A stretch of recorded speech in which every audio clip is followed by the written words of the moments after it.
I'm Lance Lambert. Thanks for tuning in to the Vintage Vehicle Show. We are in Whittier, California at the Mooneyes Show. This is a big deal car show. A lot of great cars, a lot of rat rod type cars here, and a lot of just a mixture of everything.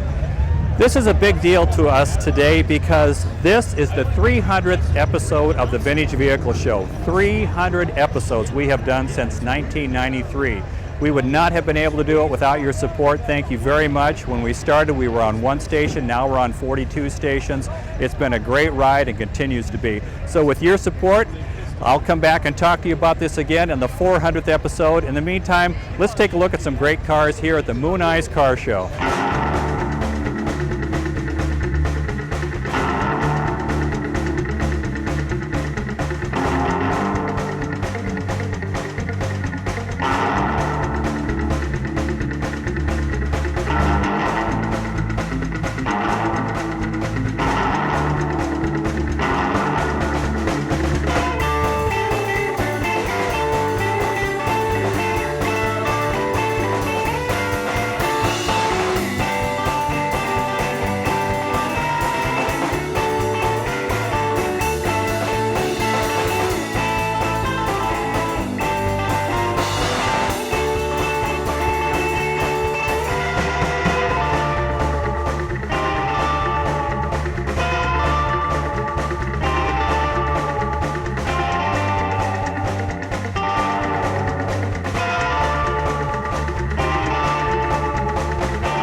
One of the really cool things about the Mooneyes Show is we ran into the Hells Bells Car Club, a club made up entirely of young ladies. It's great to have you on the show, ladies. Great to have you here. And Kubo, you are she was reluctant to admit that she was the president, but then came around and said she was. So you're the head honcho here. Yes, I am. Tell us about the Hells Bells Car Club. Well, the Hells Bells Car Club originated in San Francisco in November 2000, and about a couple years ago I moved down here and started the LA chapter.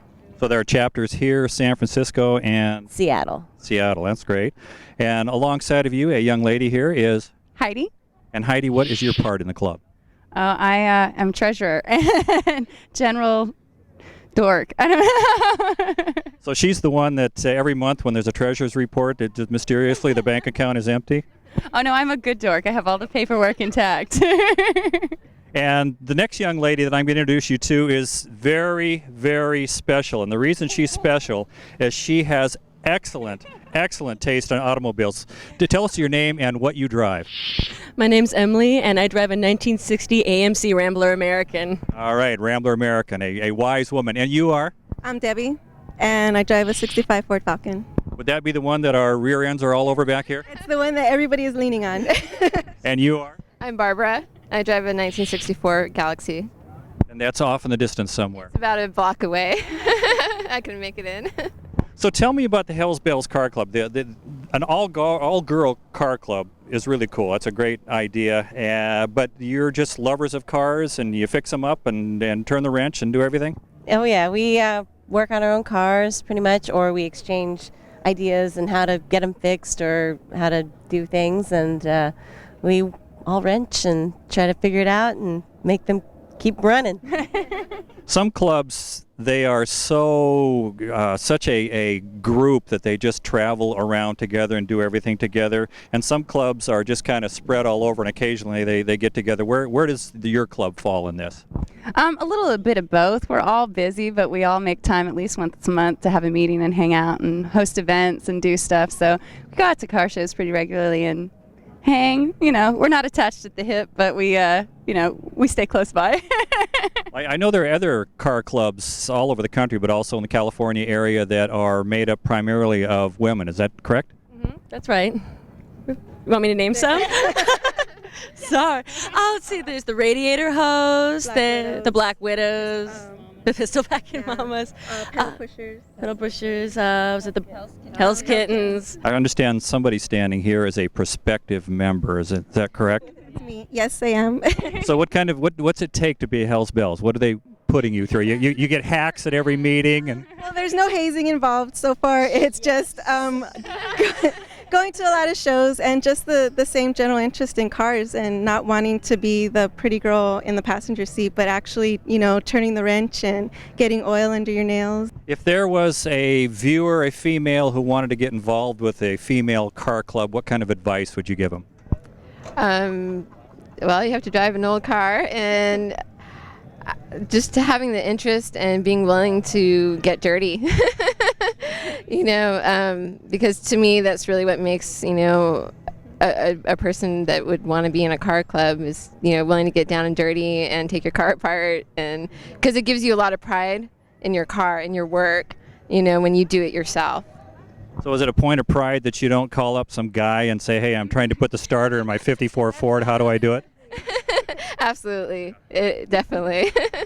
Now, Emily, you obviously are a woman of refinement, a woman of good taste, a woman of intelligence to drive a Rambler American. Oh, yes. It's definitely a commitment. And, love is driving a Rambler. What kind of reaction do you get from people driving a pink Rambler? Would you believe it? I get a lot of thumbs up. Usually like young girls, or they see the pink car and they go, wee! But a lot of businessmen, when I drive downtown, I get a lot of thumbs up. Truckers love my car. It's usually like 99% of the people I get a really positive reaction from, and every once in a while you get somebody who's like intimidated by the pink car, which I think it's like being intimidated by a giant jelly bean, so... One of the things I think is neat about driving a Rambler is everybody likes to tease. It's all very good-natured teasing, but they really like it. Their grandma had one, their parents had one. Oh, that's what I always say. I was like, everybody loves a Rambler because everybody has a Nash or a Nash affiliate somewhere in their past. Either their grandmother had a Metropolitan, or their dad drove Ramblers, or they had an uncle that had Ramblers, so... Well, from one Rambler owner to another, I think we need to do the secret Rambler handshake.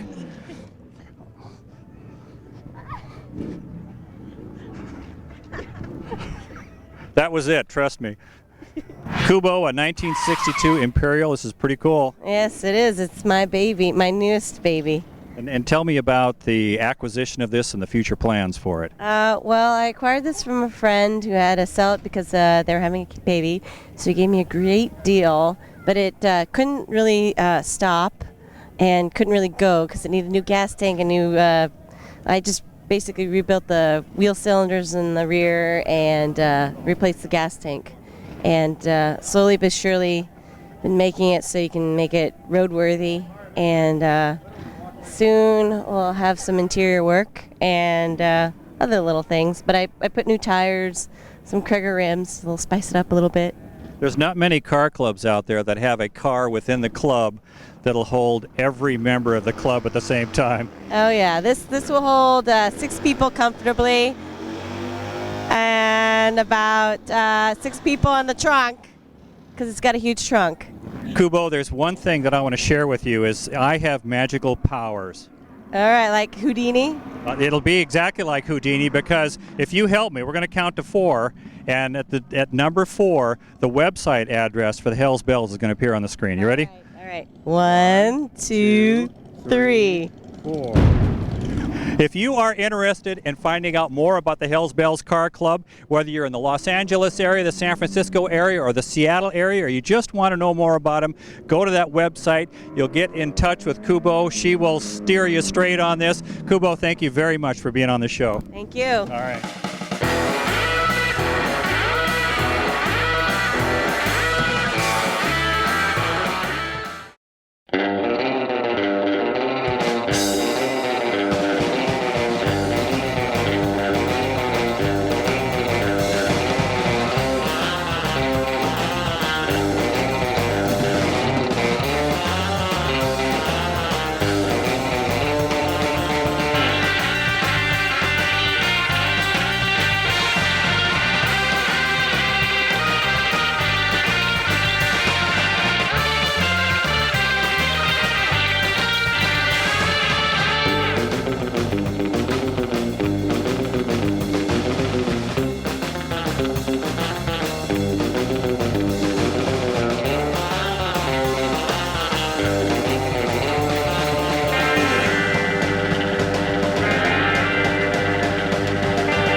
We all have our favorite magazines, and every couple of months when Rodder's Journal shows up on my doorstep, everything stops. That is the best magazine out there. It's the top of the pecking order. So I have my fresh cup of coffee. I'm sitting down in my pajamas with my copy of Rodder's Journal. I open it up, and there, jumping out from the pages, is this gorgeous 1946 Chevrolet panel.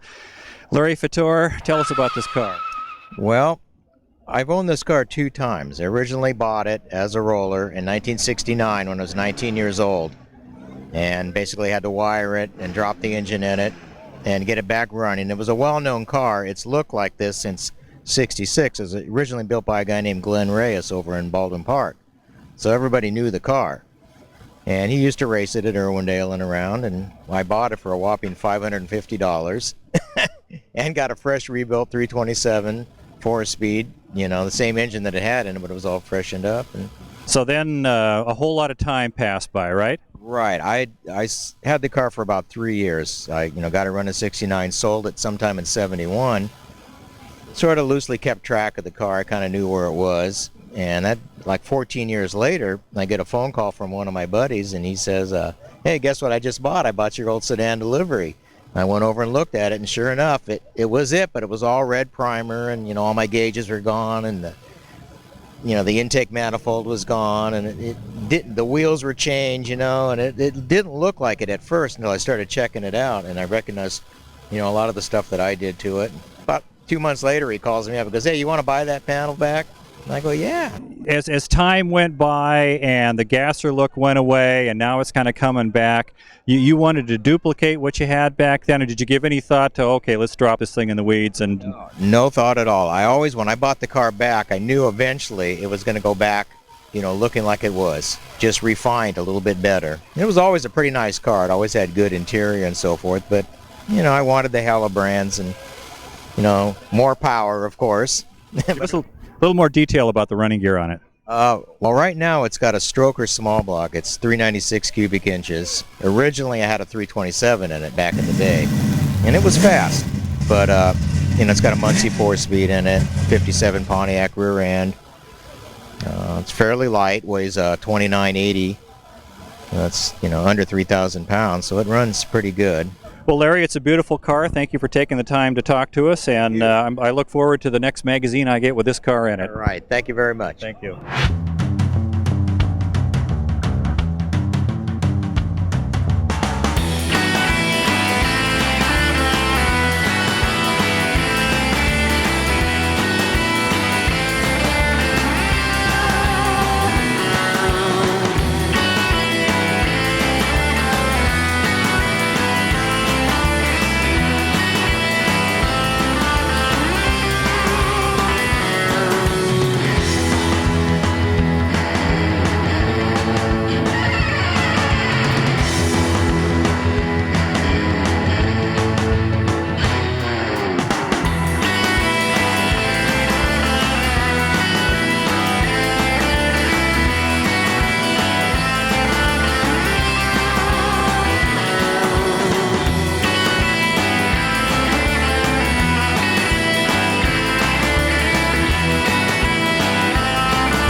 The Mooneyes Show is pretty cool because there are so many different kinds of cars. A lot of rat rods, a lot of finished cars. I'm walking along and Fast Freddy, your car just leaps out at me. Everybody loves it, man. What can I say, man? It's crazy. What I can say is, what the hell is it? It's a rat rod. Tell us the specifics on it. The motor, the body. It's body is a 27 Dodge. You know, a 4-door. I made a 1-door out of it.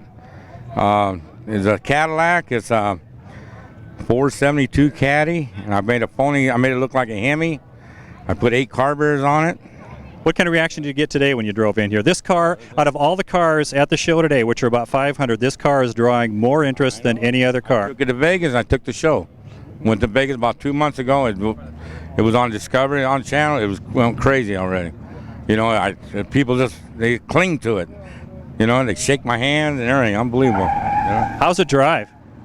Huh? Oh, beautiful, mean. I got drive shaft all crooked. Wheels go up and down, made it look like a clown wagon. You know what I mean? I don't want to offend you, but the first thought, I thought if I drove this thing, I'd need to make sure I got a tetanus shot before I climbed in. Yeah, that'll work. That would do it. You know? And the future plans, or this is the finished product? Yeah, that's it. I leave it out in the rain and everything, let it get rusty. You know what I mean? Just the more the rustier, the better it is. Well, Fast Freddy, this is very unique. I'm a little frightened. I want to make sure I don't harm myself getting too close to it, but it is a very cool car. Fire it up. Let's fire it. Do you want him to fire it up? Do you want him to fire the car up? All right, fire it up for us.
It's not very often that you see 66 T-Birds at car shows, and when you do, it's not very often, if perhaps never, that they look like this. E-Dog, you have done a great job on this car. Thank you.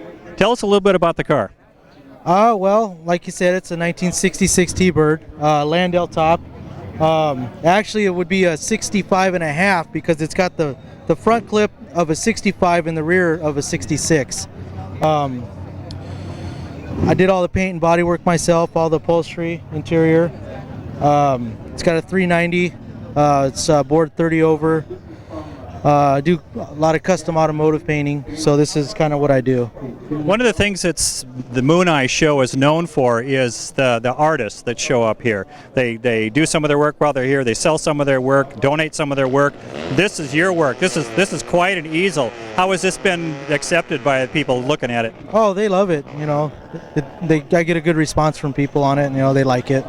It's very reflective in the change of car designs these days, where it's a combination of old style, old school customizing, a newer car, the kind of the rat art. This seems to me to be just a real blend of all that. Well, actually, it's a take on like 60s style customizing. Okay. The paint job, not so much. It's a little bit more wild than you would get in the 60s, but the body style, the body modifications and the wheels and that type of stuff. Little bit of a risk to have the purple and green here. Well, it's just a matter of knowing what colors go together, Yeah, it seems to work, and then your interior blends the two together nicely. Yeah, absolutely. Yeah. Are those real Mexican blankets? Yep, straight from Santa Ana, California. Well, I think we found a good artist here with E-Dog. E-Dog, thank you very much for being on the Vintage Vehicle Show. Thank you. Not only is the Mooneyes show one of the greatest car shows in the world, with the greatest cars you've ever seen, but there are some people here who are such players, such historical figures and current figures in the car hobby, and one of them is standing next to me, Mr. Gene Winfield. Wow, Gene Winfield on our show. Gene, it's great to have you on. Thank you so much. It's great to be here. You were on our show at the Seattle Roadster Show about 3 or 4 years ago. What have you seen happen in the hobby since then? The rat rod thing was just kind of getting off the ground barely back then. What have you seen since then? Well, of course, that's escalating, tremendously all over the country. And the shows like Detroit Autorama, for years and years would not allow a primered car in their show. Now they have a whole section, a whole floor or room with primered cars. Same with the San Francisco Rod and Custom Show. They're seeing that it's happening, so they're including it with the big boys. Well, you've seen the hobby grow over the years. So you first started in the custom industry when? Well, I started in 1946. And my first little shop, behind my mother's house, and I called it Winfield Custom Shop. And then at first it was just mostly hot rods and a lot of racing and I started building engines, the flathead engines. I ported and relieved them and put cams in them, and then little by little I started doing the custom work. And people would come and they'd say, okay, mold off my hood ornament or my trunk, and so I started with that, and then little by little it just kept going, and then pretty soon it was all custom and not very much hot rodding. So the future of hot rodding, what do you see in the next 5 to 20 years? Oh, it's going to continue to grow. The hot rodding has been going uphill for a long time, and then the custom car thing has also been going up. Street rodding, and I think street rodding and hot rods are kind of leveled off a little bit, but the customs are still going up tremendously.